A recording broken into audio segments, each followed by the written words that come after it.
Nuestra tierra brilla con colores propios y nuestra cultura está llena de matices relucientes. Tenemos colores únicos para nuestro carnaval. Hay un color para nuestra herencia y nuestra historia. Y están los colores de nuestro orgullo y de la dominicanidad. República Dominicana es una tierra colorida y desde hace más de 50 años, aquí el color es popular. Desde siempre y por siempre para ti, Pinturas Popular. La pintura. Mi amor, de la famosa, todo. Y me encanta su maíz. Su leche de coco. Su maíz. Su leche de coco. Su maíz. Su leche de coco. Su Leche maíz. de coco. Maíz con coco. ¡Claro! ¡Llegué! Maíz con coco, la famosa. ¡Ah, pero este es nuevo! Sí, con su tierno maíz dulce y su auténtica leche de coco, hace de tus platos una fiesta de colores, olores y sabores. Maíz con coco. De la famosa, claro. La famosa, lo más natural. Porque lo primero es lo primero. Delante de una experta abuela, siempre hay un exquisito nutritivo plato y detrás una delicada y dulce madre que los deleita con deliciosas pastas, pescados y guisos tan ricos porque siempre lleva adelante la pasta de tomate La Famosa, que da sabor y color insuperable. Porque lo primero es lo primero, de La Famosa, claro, La Famosa, lo más natural. Porque lo primero es lo primero. Delante de una feliz pareja siempre hay unos gandules guisados con coco o un sabrosísimo mono de gandules y detrás una sabia y tradicional herencia para cocinar tan sabrosos platos. Porque ella siempre tiene delante los gandules La Famosa, verdecitos, frescos y con coco. Porque lo primero es lo primero. De la famosa, claro. Y La Famosa, lo más natural.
Al iniciar una vez más esta noche frente al país y la sociedad dominicana, este cenáculo histórico que es pasado y presente, donde Francisco Carvajal, hijo, como una especie que se ha imbuido de esos sueños e ilusiones de mi padre, de un Quijote solitario, trato de cada sábado ante el país tratar los temas fundamentales y esenciales de este hábitat geográfico que lamentablemente por una crisis de la escuela es reflejada en el periodismo nacional, están destedados de la agenda nacional. Entonces, lamentablemente, los temas esenciales del país, los temas fundamentales que deben ser tratados en la sociedad, están destedados de las publicaciones tradicionales que se circulan dentro de la territorialidad de la República Dominicana. Anoche sostenía una conversación prolongada con mi hijo Daniel Carvajal Curi, que se encuentra en una ciudad de Estados Unidos, en Dakota del Norte, y me estaba indicando cómo los noticiarios norteamericanos ven con la profunda preocupación el proceso de desintegración de la sociedad haitiana, y nosotros en este país, en un tema, como digo yo, como dije yo en mi cuenta de Twitter, parece mentira, parece una contradicción, parece una paradoja que durante el transcurso de esta semana el señor Lisandro Macardulla, en su calidad de secretario de la presidencia, sostuviese una reunión en el Palacio Nacional que analizando los proyectos y las inversiones que se tienen estipuladas hacer en Bahía de las Águilas, en Pedernales. Pero ello parece que lamentablemente tiene un ángulo obtuso. En este país no hay gente pensante. Ese Pedritín Delgado Malagón, que está arrinconado por el caso de Bre, Ramón Alburquerque, que este gobierno no ha entendido nunca por qué lo marginó de la detentación del poder político y puso a Antonio Almonte a dirigir las sedes, cuando Ramón Alburquerque en este país, gústele a Francisco Carvajal o no, porque aquí somos muy personalistas en los juicios que emitimos, y por eso vamos como un barco a la deriva, porque las cosas son como son y no como uno quiere que sean. Y lamentablemente entregarle a Ramón, al señor Antonio Almonte, todo el complejo eléctrico del país, en vez de entregárselo a Ramón Alburquerque, yo creo que fue un gravísimo error de la actual administración de don Luis Abinader, que ya ha empezado con cierto desvaneo y con ciertas violaciones a preceptos constitucionales. Como yo estoy sorprendido, me ha causado una profunda extrañeza que mi gran amigo, que siempre lo he considerado un hombre decente, educado, de buen trato social, junto a Antoliano Peralta Romero, de las figuras más potables, más humanas de este gobierno, haya procedido durante el transcurso de esta semana a violar la Constitución de la República, haciéndole reducciones de salario a los trabajadores y empleados de la MESIT. Eso es un atentado, como diría mi maestro en el ámbito del derecho constitucional, como lo fue Augusto Luis Sánchez Sanjay y Manei Pellerano Gómez. Porque, como me decía Augusto Luis Sánchez Sanjay, cualquier abogado que tenga un poco de sentido común interpreta la Constitución de la República. Entonces, en esa Constitución del 2010, que Leonel Fernández se embarcó en hacer esa reforma, una reforma abarcadora, nombró una comisión de notables, pero los que en ese momento, lo que en ese contexto de iniciar los trabajos preparatorios que desembocaron en la Constitución del 2010, los dos especialistas más acabados de la doctrina jurídica dominicana, en ese entonces, como Juan Manuel Pellerano y Augusto Luis Sánchez Sanjay, cuyos nombres están inscritos con divertesaurios en la época de oro de la doctrina jurídica dominicana y en el ámbito del derecho constitucional, junto a Manuel Arturo Peñavalle y otras figuras notables. Y Juan Manuel siempre me hablaba del principio constitucional del no retroceso social, que simplemente porque la Constitución es esta obra que escribió Manei, que por favor me la hagan un close-up, son dos obras fundamentales, la de que Manei Pellerano Gómez escribió, la Constitución y Política, y Constitución e Interpretación e Inconstitucionalidad. Entonces, la Constitución, este señor, violando una serie de preceptos del principio de retroceso social, hace esa que a esos empleados se les rebaje su salario sin tomar en cuenta realmente que eso es técnicamente, no solamente en el ámbito de las instituciones públicas, sino privadas. El principio de no retroceso social no le permite a ninguna persona, a ninguna empresa física o moral, que a su empleomanía reduzca derechos adquiridos, al menos que no sea como consecuencia de un pacto o un convenio voluntario en situaciones de emergencia que garanticen la supervivencia de esa empresa que en un momento de dificultades económicas puede pasar. Al iniciar este programa, esta conversación que voy a sostener con un eminente ciudadano y uno de los abogados civilistas más importantes de toda nuestra accidentada vida histórica, como es Sergio Federico Germán Medrano, quiero rendir tributo esta noche a mi inolvidable amigo en el arte, en la poesía y en la vida, como lo fue el gran pintor dominicano Mariano Ekell, un pintor figurativo que constituye un orgullo para la historia de la pintura nacional. Ese Mariano Ekell fue un artista trascendente. Emigró de la República Dominicana, se estableció en la ciudad de Silver Spring, en Maryland, y fue profesor titular de dibujo y de pintura de la Corcoran School of Art de Washington, D.C., que junto con la Academia de San Fernando de Madrid y San Alejandro de La Habana son los dos centros más importantes para enseñar obras de arte, enseñar pintura de caballete en la sociedad, son las escuelas más importantes, y ahí se formó Mariano Ekell.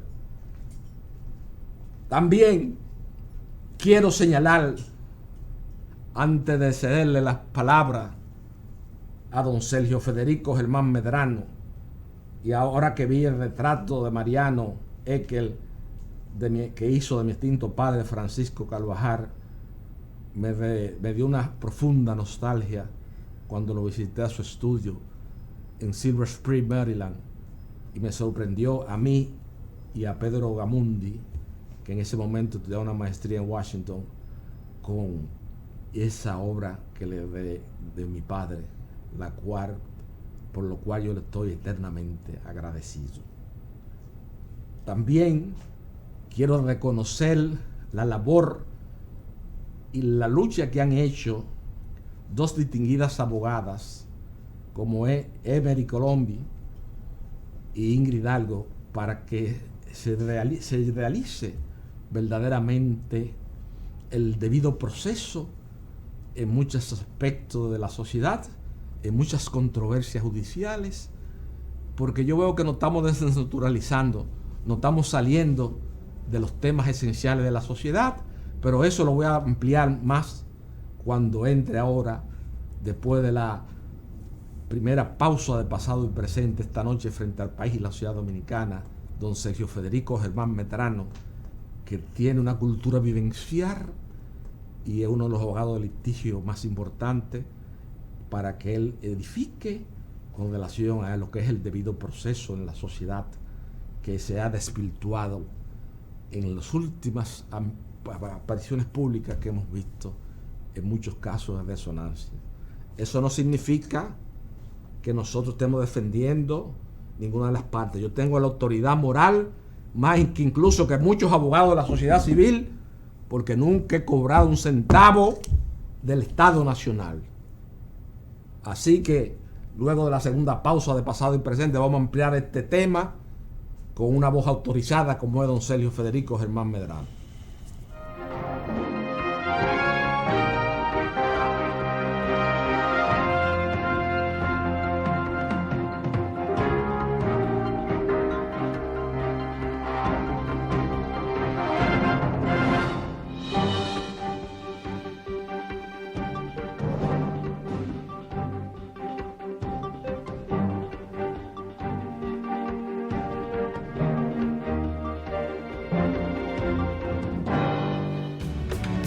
Nuestra tierra brilla con colores propios y nuestra cultura está llena de matices relucientes. Tenemos colores únicos para nuestro carnaval. Hay un color para nuestra herencia y nuestra historia. Y están los colores de nuestro orgullo y de la dominicanidad. República Dominicana es una tierra colorida y desde hace más de 50 años, aquí el color es popular. Desde siempre y por siempre para ti, Pinturas Popular. La pintura. Mi amor, de la famosa, todo. Y me encanta su maíz. Su leche de coco. Su maíz. Su leche de coco. Su maíz. Su leche de coco. Su Leche maíz. de coco. Maíz con coco. ¡Claro! ¡Llegué! Maíz con coco, la famosa. Ah, pero esto es nuevo. Sí, con su tierno maíz dulce y su auténtica leche de coco, hace de tus platos una fiesta de colores, olores y sabores. Maíz con coco. De la famosa, claro. La famosa, lo más natural. Porque lo primero es lo primero. Delante de una experta abuela, siempre hay un exquisito nutritivo plato y detrás una delicada y dulce madre que los deleita con deliciosas pastas, pescados y guisos tan ricos porque siempre lleva delante la pasta de tomate La Famosa, que da sabor y color insuperable. Porque lo primero es lo primero, de La Famosa, claro, La Famosa, lo más natural. Porque lo primero es lo primero. Delante de una feliz pareja siempre hay unos gandules guisados con coco o un sabrosísimo mono de gandules y detrás una sabia y tradicional herencia para cocinar tan sabrosos platos, porque ella siempre tiene delante los gandules La Famosa, verdecitos, frescos y con coco. Porque lo primero es lo primero, De la famosa, claro. La Famosa, lo más natural.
Carvajal, el debido proceso es el fundamento de las garantías constitucionales que tienen toda persona en el ejercicio de sus derechos en una sociedad democrática. Y el debido proceso tiene como base el derecho de defensa. Si no hay un condicionamiento efectivo para el ejercicio del derecho de defensa, entonces no se puede hablar de debido proceso. Por ahí comienza todo. Las medidas de coerción hay que entender que no son parte del proceso propiamente dicho, destinado a determinar si una persona es culpable o inocente. Las medidas de coerción en el derecho penal dominicano y francés y americano, en todos los sistemas de derecho, lo que tienden es a evitar dos cosas principales, dos aspectos principales. Primero, la posibilidad de la fuga del imputado.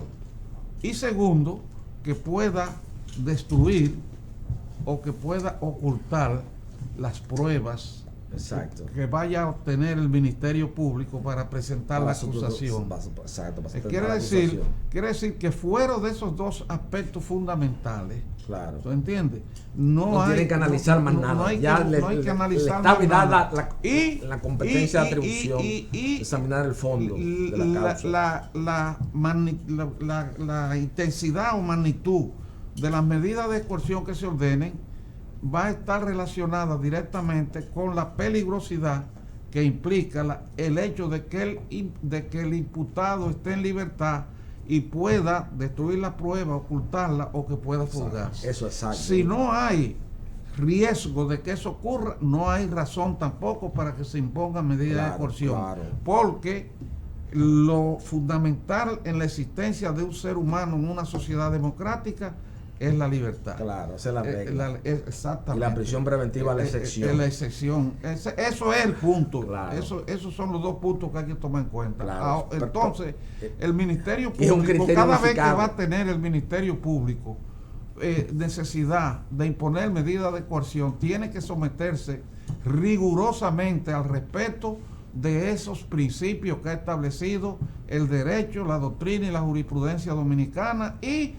incluso la jurisprudencia francesa y hasta la jurisprudencia suramericana, de donde se importó aquí el Código Procesal Penal. Claro, de un Código Procesal iberoamericano unificado. Bueno, entonces tú dices que si tú examinas las medidas de coerción que se han tomado en este caso, habría que estar inmerso en ese proceso para uno poder hacer una apreciación objetiva de si el Ministerio Público tuvo razón para imponer medidas de coerción, solicitar, mejor dicho, medidas de coerción, y el juez imponerla extendida hasta 1 año y medio de prisión preventiva. Claro. Sí, habría que conocer. Yo no puedo emitir una opinión en un sentido o en el otro, porque yo realmente no conozco el proceso. Yo he visto lo que han publicado los periódicos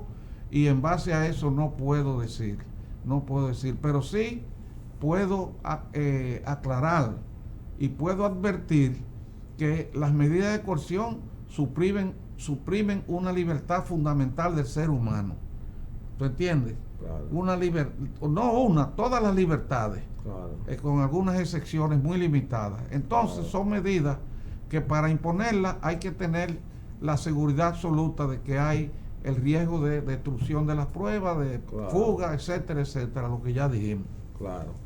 Pero don Celicio, llama poderosamente la atención en estos procesos penales que se dice que prácticamente es un juicio preliminar de fondo en la interposición de la medida de coerción que solicita el Ministerio Público frente a un determinado imputable.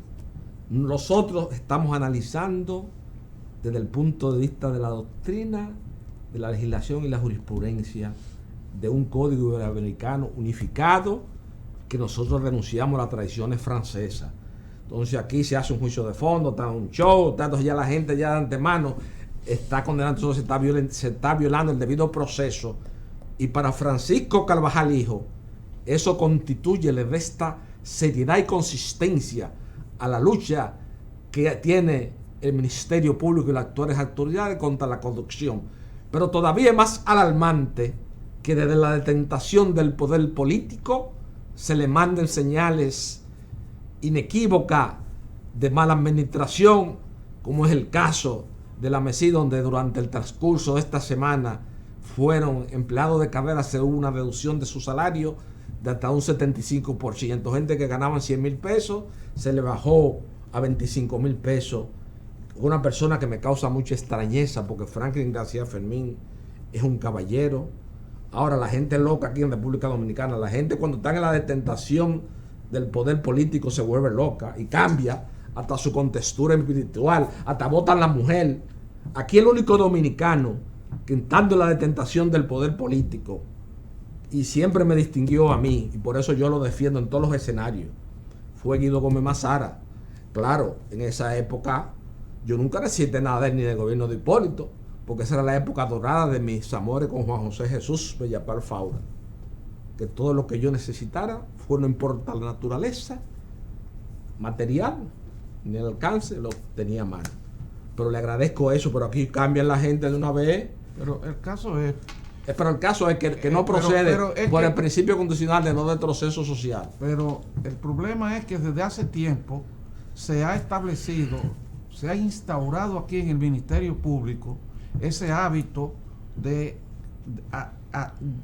hacer la fase de las medidas de coerción como una anticipación ya del proceso, sí, haciendo acusaciones públicas sin necesidad y sin todavía el juez haber tomado las medidas cautelares que toma ya, tomando en consideración las condiciones fácticas que ya hemos señalado aquí. El problema es que se hace un escándalo publicitario con estas medidas de coerción y conduce a que prevenidos que todavía se benefician de una presunción de inocencia constitucional e internacional ya se consideren condenados, se consideren culpables, y no es así. El culpable es aquel que agotan las fases establecidas en el Código Procesal Penal, claro, para que el tribunal pueda condenar a una persona y decir que es culpable e imponerle las penas que establece el Código Penal. Mientras eso no ocurra, esa persona está beneficiada por una presunción de inocencia y hay que tratarlo como un inocente. Y lo que hay que criticar son las medidas ese aparataje, esa violencia pública que se ejerce cuando se hacen allanamientos de noche, porque te voy a decir una cosa, anteriormente... Sí, hombre, eso es, Tiberio, la historia de un resentimiento. Pero el caso... Una parte del Ministerio Público que no fue complacida. Esa es la parte fundamental y decisoria que determina que no se ve. Pero espérate, el tema no es lo que estamos viendo. El tema es que se permitió aquí que mientras el Código Procesal Penal establecía que las requisiciones y los allanamientos en moradas y en lugares públicos, en comerciantes, tenía que hacerse entre las 6 de la mañana y las 6 de la tarde, y se respetaba el horario de la noche. Eso fue cambiado, claro, y se permitió que se realizaran a cualquier hora del día o de la noche, claro. ¿Tú entiendes? Entonces eso es lo que ha llevado a una situación tenebrosa, claro, porque hay que entender qué ocurre cuando se presenta una tropa policial y el Ministerio Público a la 1 de la noche en una casa de familia donde muchas veces hay niños, claro, donde hay una esposa, donde hay, tú entiendes, a veces, claro, ancianos, enfermos, hacer un allanamiento, claro, y hacer una incursión en una vivienda innecesariamente, porque esas viviendas pueden en el curso del día, si hay sospecha de que hay algunos elementos, claro, pruebas, si hay, claro, elementos, bueno, pónganle una vigilancia policial, claro, limiten la entrada y salida de personas y de traslado de objetos o de lo que sea, ¿tú entiendes? Claro, y entonces hagan el allanamiento dentro de los horarios del día. Eso debe volverse a modificar porque, oye, definitivamente la soledad y la oscuridad de la noche se presta para todos los tipos de delitos y de abusos, claro, legales, porque aún dentro del ejercicio de la ley se pueden cometer abusos y tropelías. Ahora, eso no significa, y lo vuelvo a repetir como lo dije en un programa anterior, que el Ministerio Público esté limitado tampoco en el ejercicio de sus poderes y facultades para reunir y encontrar las pruebas que conduzcan a demostrar ante la jurisdicción de juicio que una persona es culpable. No, el Ministerio Público tiene no esa obligación, ese derecho legítimo de actuar, ¿verdad?, mediante allanamiento, pero hacerlo dentro del comedimiento, hacerlo dentro de la mesura que la misma ley exige en toda sociedad civilizada. Claro, esa es la forma que tiene que orquestarse, porque eso es pero otra cosa, don Sergio, también que yo estoy viendo con mucha preocupación y lo he planteado ante el país, y la gente dice Carvajal, pero ya tú estás como un disco rayado, un picó rayado, girando sobre el mismo tema. Sí, pero voy a seguir girando hasta que ponga atención. Aquí, don Sergio, mientras está la gente pendiente de ese tipo de procesos, aquí hay algo, está sucediendo algo. Anoche conversaba yo con mi hijo Daniel José Carvajal Curi, que ve los programas élites de Estados Unidos. O sea, programas programas que son para universidades élites de Estados Unidos. Y está hablando de la inminente guerra civil que se va a producir en Haití y el proceso migratorio que va a venir a la República Dominicana. O sea, que hay un grupo de genios hablando, hay un grupo de analfabetos, de ignaros, diciendo que no, que vayan a cerrar la frontera, que vayan a esto, que lo otro. ¿Cuál es el efecto que lleva eso en la migración haitiana de la República Dominicana? Que si un haitiano le pagaba $1,000 a un guardia para cruzar la frontera, ahora le paga $5,000 y pasa como quiera. Vargas Llosa, con esa lucidez mental de ser uno de los escritores fundamentales de la lengua española y de la contemporaneidad y del mundo latinoamericano, en el mundo es ancho y estrecho, le explica con claridad.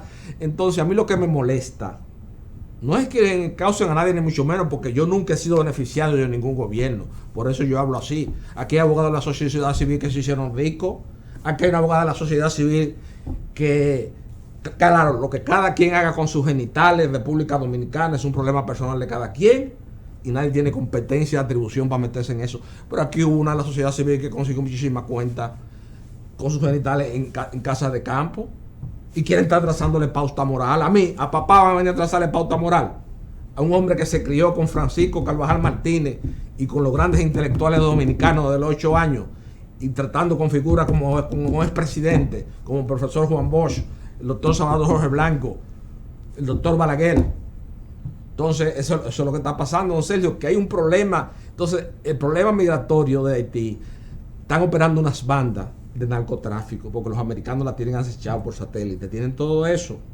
Los americanos, y el problema es tan grave, fíjense que ese problema es tan grave, que ellos una vez se interesaron en ocuparla en el 16 cuando estaban aquí, pero ahora no quieren ellos. El problema es tan grave que ellos no quieren meterse. Y ese problema viene para acá. Entonces aquí estamos pendientes a que una representante del Ministerio Público, que si la sometemos a un riguroso examen con el académico Bruno Rosario Candeliel, presidente de la Academia Dominicana de la Lengua, no sabe ni siquiera articular con propiedad las vocales.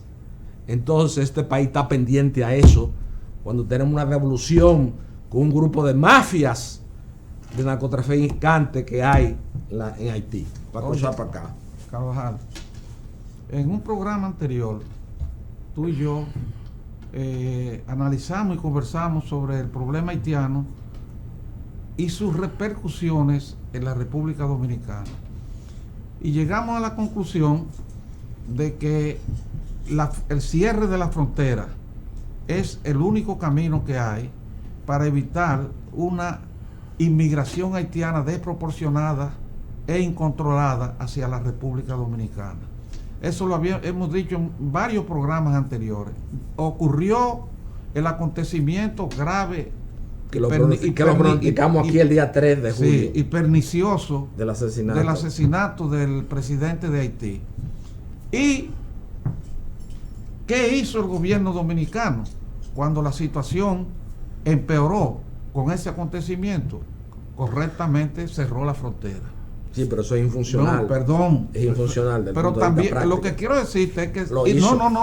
Hizo lo que tenía que hacer porque en ese momento podía haber un desbordamiento y una entrada al país incontrolada de masas haitianas que nosotros no vamos a poder sostener económicamente. Ni siquiera va a haber las condiciones mínimas para preservar la vida de esas masas haitianas ante las inclemencias del tiempo, porque ¿a dónde se van a alojar? ¿A dónde van a estar? Bueno, ese es un problema que el único camino que tiene, lógico, razonable y materialmente posible, es el del cierre de la frontera cada vez que hay esos problemas en Haití. Y así se hizo, lo hizo el presidente, lo hizo el gobierno y está correctamente hecho. Ahora, también fue correctamente llegó el momento en que la situación en Haití siguió empeorando y ya no había ni siquiera, estaban dificultándose la obtención de los medios de alimentación. ¿Qué hizo el gobierno? También correctamente abrió la frontera para el comercio, para que pueda pasar la alimentación, los productos de alimentación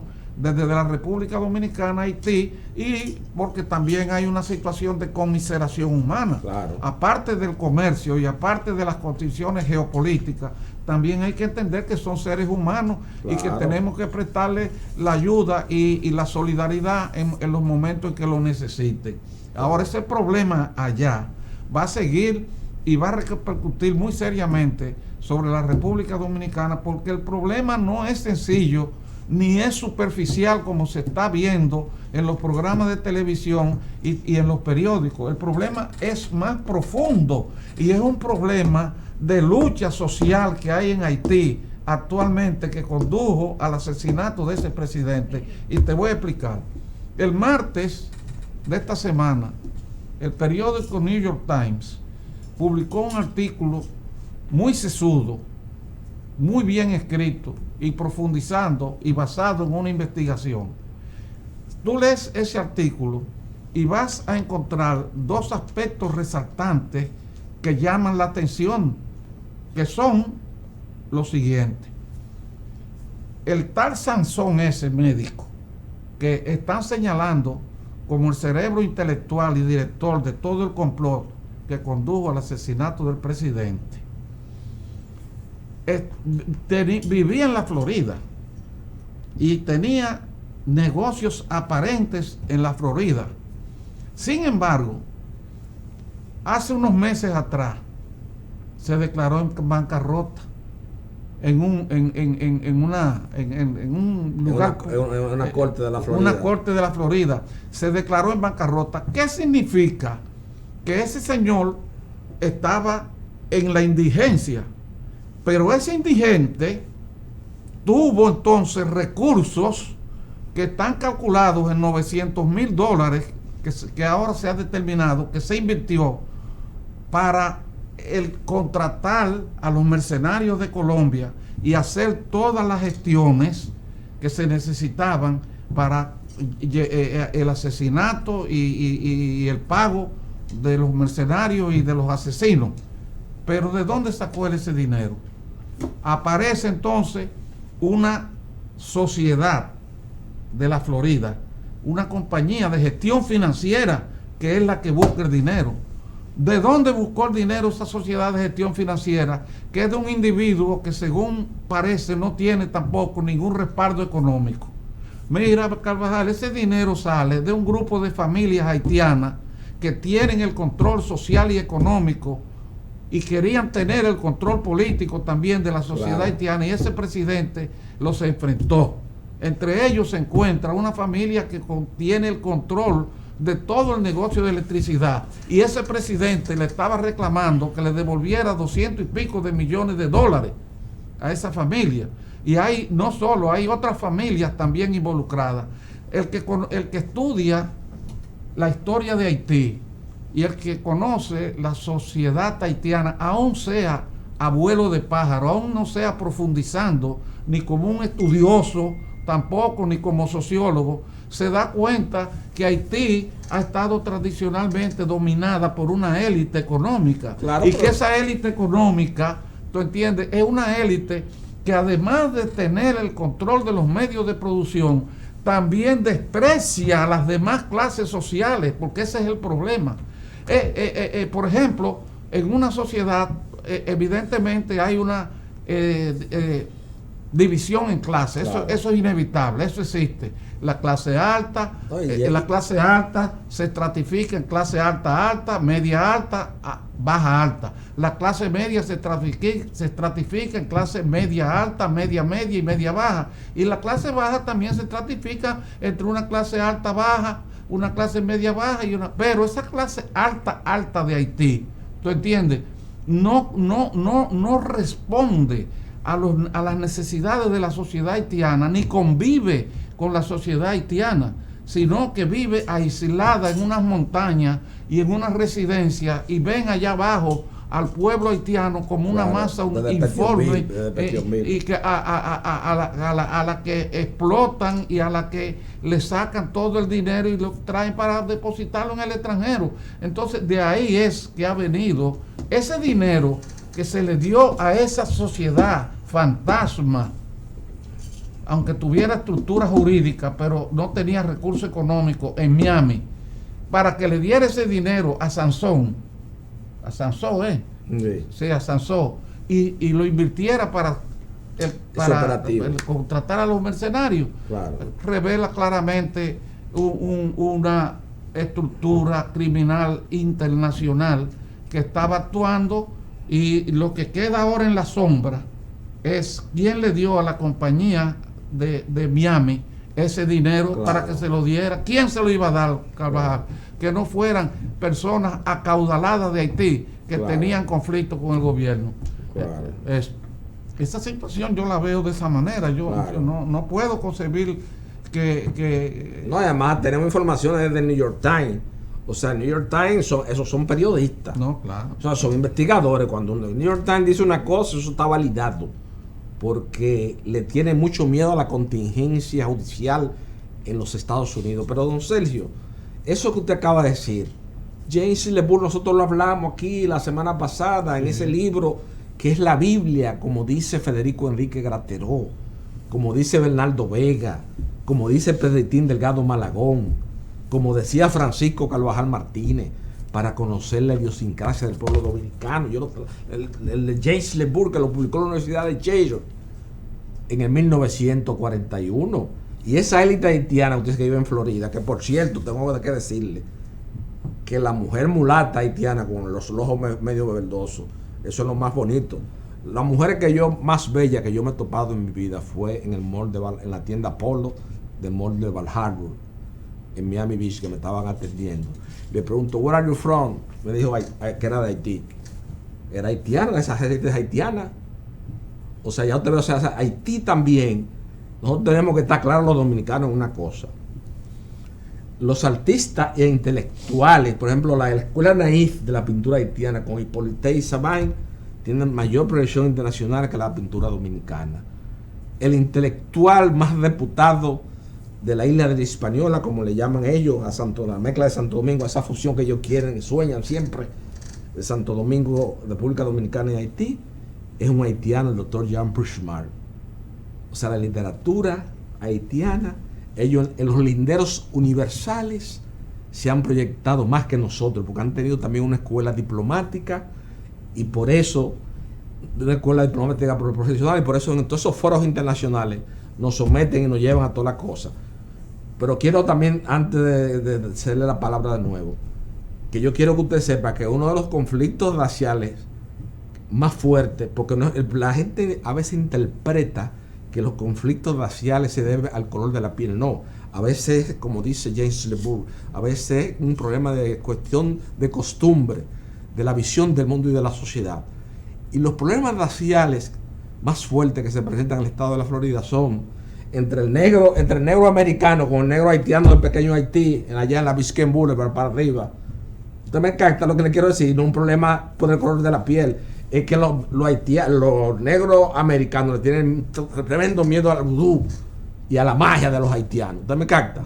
Sí, pero la situación haitiana se complica más, porque en la base social que se separa y se distingue de la élite haitiana, está controlada hoy en día por una serie de pandillas criminales, delictuales, en vez de estar dirigida por líderes cívicos, por sindicatos, en el caso de los trabajadores, ¿verdad?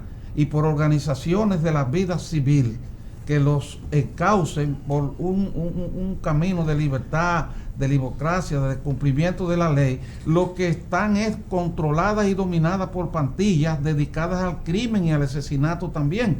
Y esas pandillas están fuera del control porque el gobierno no tiene, el Estado haitiano está en un proceso de disolución actualmente. El gobierno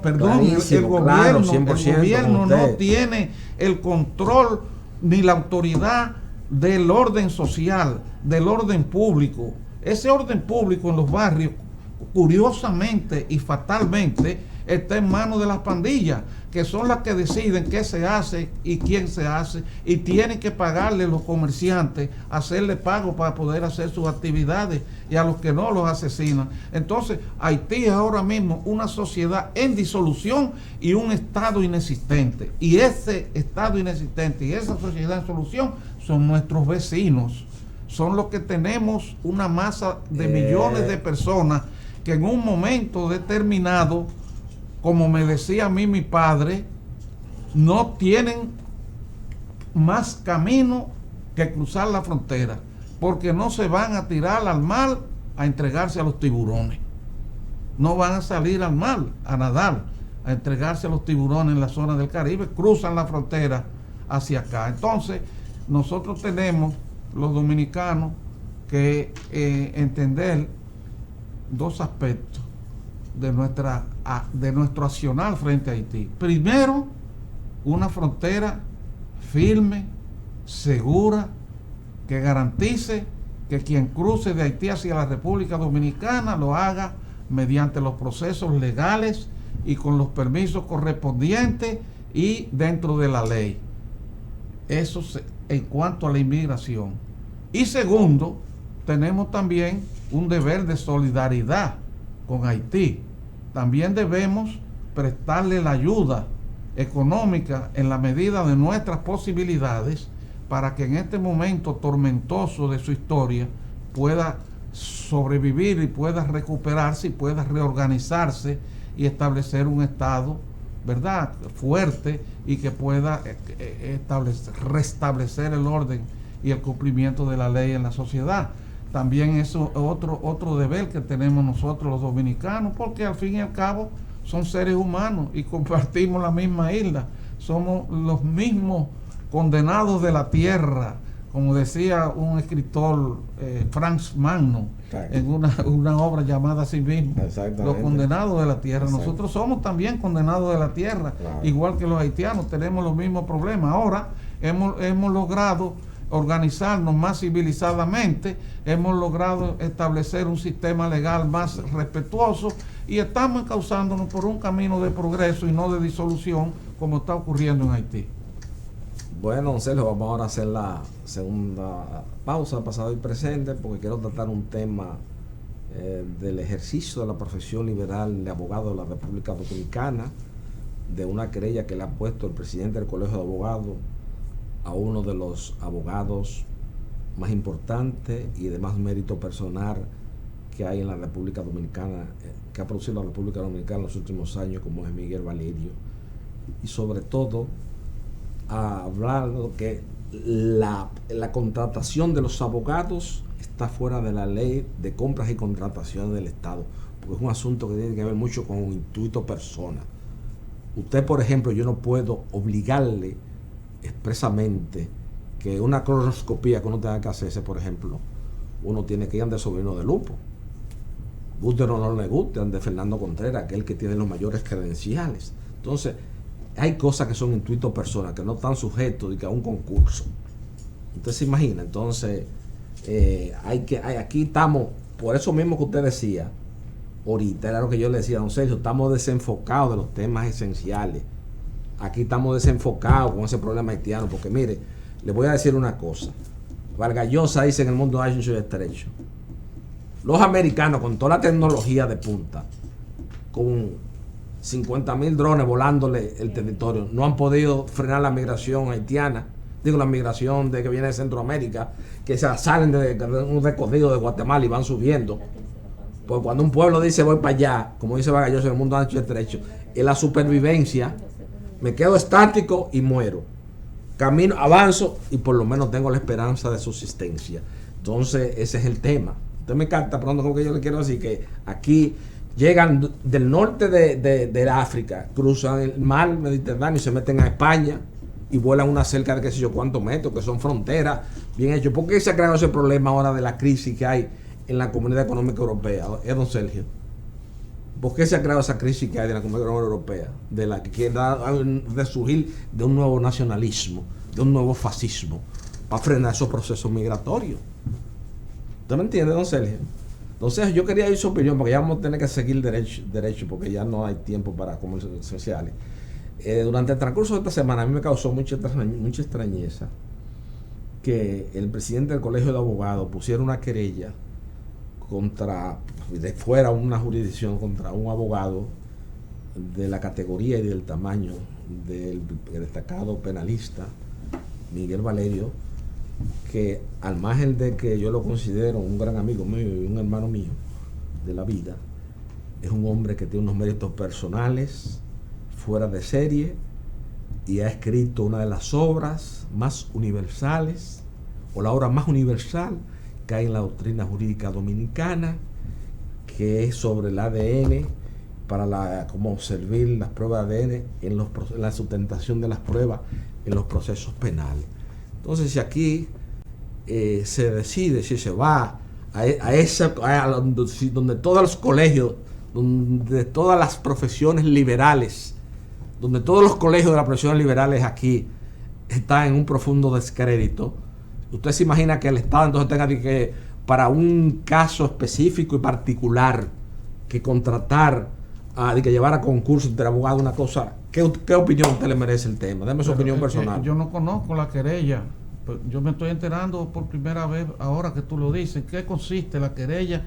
¿Cuál es la motivación? La motivación de la querella es porque la industria de las empresas eléctricas, donde está el señor Andrés Astacio, lo ha apoderado a ellos a él, a Luis Julio Jiménez y a un grupo de abogados para que procedan penalmente contra un grupo de suplidores que tuvieron las empresas eléctricas durante la administración de don Danilo Medina Sánchez. Entonces yo no me refiero, no me quiero referir a ningún tema de pertinencia o no de querella, sino simplemente me refiero a que el Colegio de Abogados de la República Dominicana, con ese proceder, aquí muchas instituciones en este periodo de indefinición y de confusión que hay, se están prestando a muchas cosas. ¿Usted me entiende? Hay mucha confusión. Entonces volvemos al tema esencial. Entonces volvemos al tema de que por eso que las instituciones estamos como estamos en desbandado. Bueno, tú me estás hablando de una institución del Estado que contrató unos abogados. Claro, las empresas eléctricas. Hay que comenzar por hacer una distinción entre los particulares cuando contratan un abogado y el Estado o sus instituciones cuando contratan un abogado.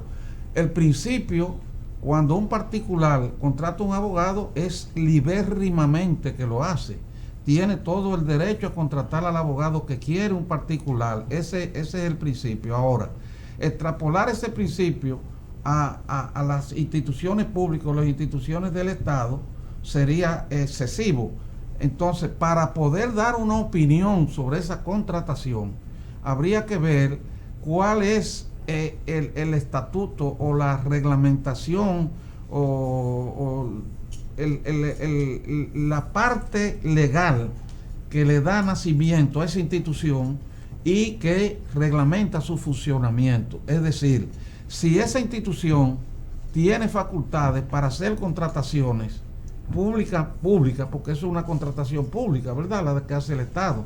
Si tiene facultades para hacerlo potestativamente, o si está sometida a un régimen de contratación preestablecido que haya que respetar. ¿Tú me entiendes?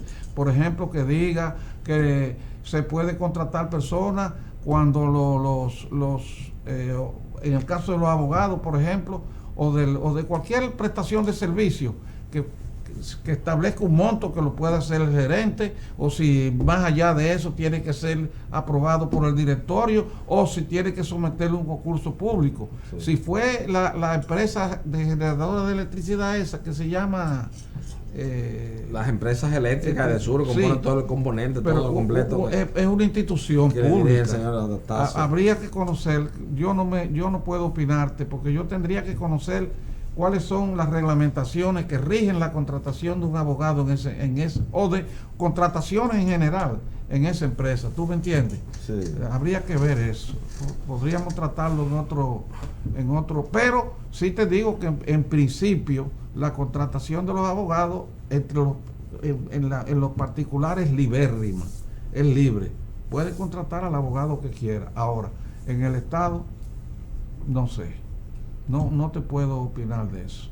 Bueno, don Sergio, lamentablemente ya hemos llegado esta noche al final del espacio de tiempo de este cenáculo histórico que es pasado y presente, y Francisco Carvajal Hijo, en mi opinión particular, mi opinión personal, que no liga obviamente a don Sergio Federico Germán Medrano, es que esa contratación el Colegio de Abogados no puede cuestionarla, porque independientemente de que se está buscando a una persona de la mayor calificación y de los mayores credenciales en el ámbito del derecho penal, como es mi hermano Miguel Valerio, a la desaparición física del antiguo compañero de mi padre en su exilio en Londres, el antiguo compañero de mi padre en el juicio de las hermanas Mirabal, como fue Damón Pina Acevedo.